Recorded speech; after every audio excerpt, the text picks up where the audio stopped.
Now, the Council on the Ageing has recently published a new book. It's called The Little Book of Good Things, which is all about how older Australians are making a difference in their communities and enriching life as they age. I'd love to hear from you on this. How do you do it? What's the thing that you do as you age that's keeping you young, keeping you connected? Keeping you contributing. 1300 222 702. The phone lines are open now.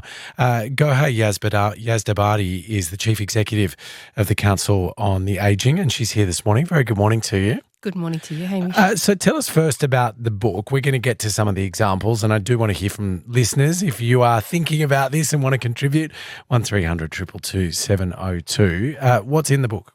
The book is a series of stories, and these stories capture what older people are doing in New South Wales at the moment to make life really inspiring for themselves and for those around them. It's about a showcase of what older people can do and what they have to offer. And the real aim of that is to inspire people. It's to inspire older people to know what the possibilities are in later life.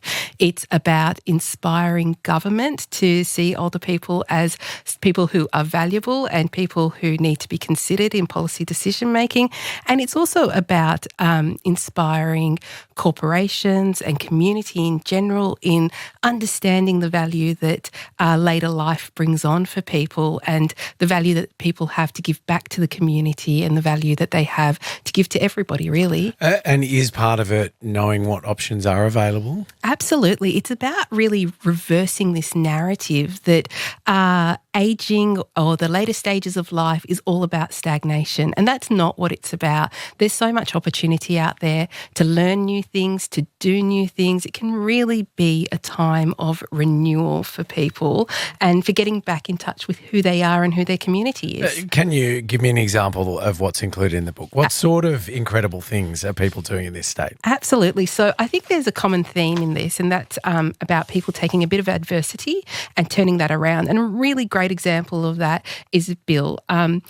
Bill, he uses his own experience of living with dementia, and he was diagnosed with early onset Alzheimer's dementia at 59.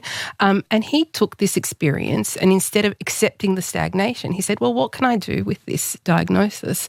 And he used it as an opportunity for advocacy. So he goes and he advocates for other people with Alzheimer's. He advocates for his community generally. He gets involved and he really makes a difference. He goes out and he does talks to researchers about how they can make the experience better for other people who are living with Alzheimer's. 1300 222 702 is the number. Tell me about what you're doing. What's your secret to success to continue making a difference in your community as you age?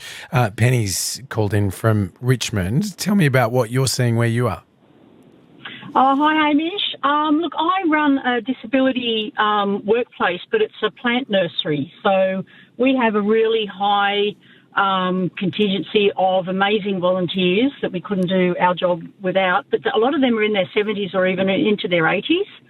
So they come along on whatever day of the week suits them, and they're helping us with the propagation and the potting of the plants and moving the plants around. So they're pushing wheelbarrows and digging or, whatever needs to be done.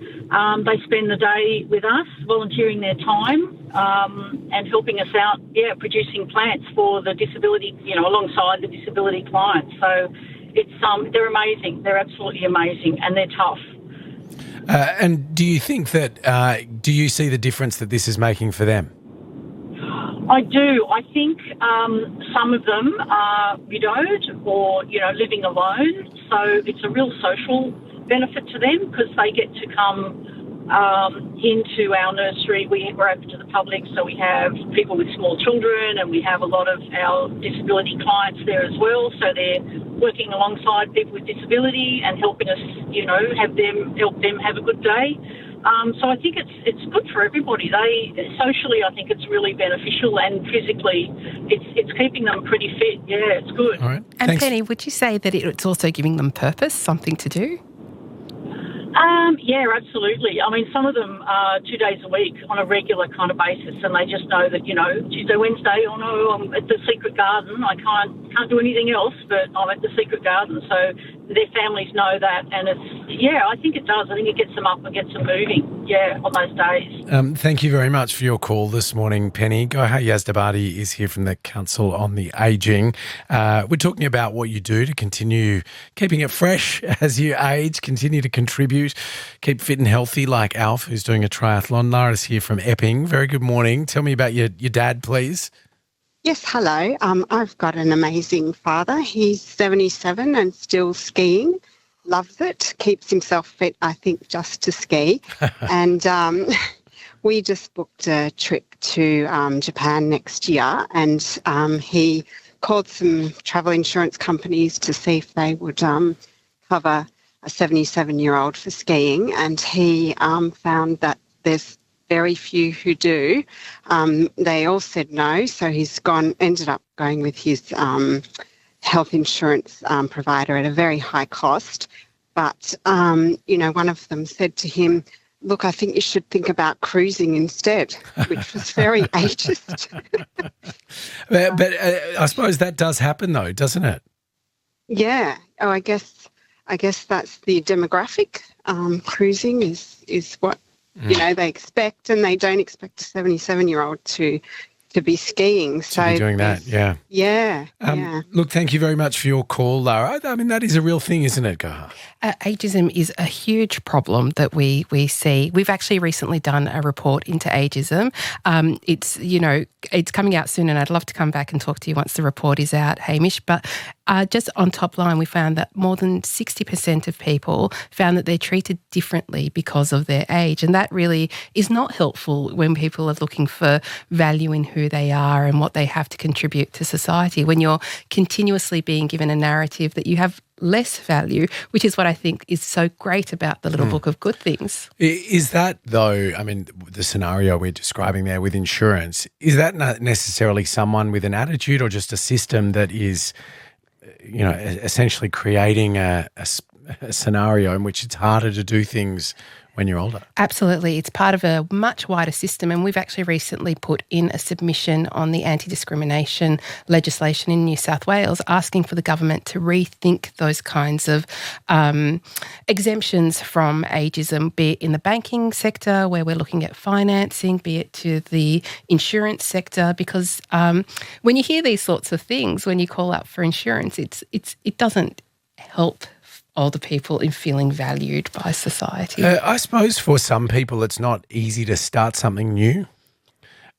Are there particular ideas or suggestions you have for people that might be sitting there listening to this thinking, I like the sound of it, don't know if I've got it in me to go and do it? Absolutely. It doesn't have to be something big, and that's what I would start with. It doesn't have to be, climbing Mount Everest. It can be something small. It can be something like going to your local community garden and just having a conversation, just starting off small and then building up a habit of being more curious, being more interested in things that are around you. And then I think naturally from when you have that curiosity and when you don't buy into the idea that ageing is about stagnation, you really open up there. On the text line, someone's saying, tell the 77-year-old skier that in Japan there is actually a ski club which you can't join until you're 80. It's true, and plenty of 80-plus skiers doing it. So maybe in Japan you won't be alone. There's clearly a lot of great things and ideas. We see some of our neighbours doing the gardening, the community gardening stuff. That seems to give people a lot of joy. Is it more difficult if you live in an area that maybe is more on the fringes of the city, for example? It's harder to access, the spaces or the groups. Absolutely. And I think transport is such an important aspect of ageing well-being. It's central to it. It's about not just being able to get from A to B to do your shopping, but without it, it's something that really makes people feel lonely. So it's a key factor and something that we're constantly advocating with the government on, be it a better train route, be it a better set of community transport, be it fairer access to different types of transport in terms of being accessible. Transport definitely is a core part of being able to age well. All right. Where can people find the book? They can find it on our website, www.cotansw.com.au.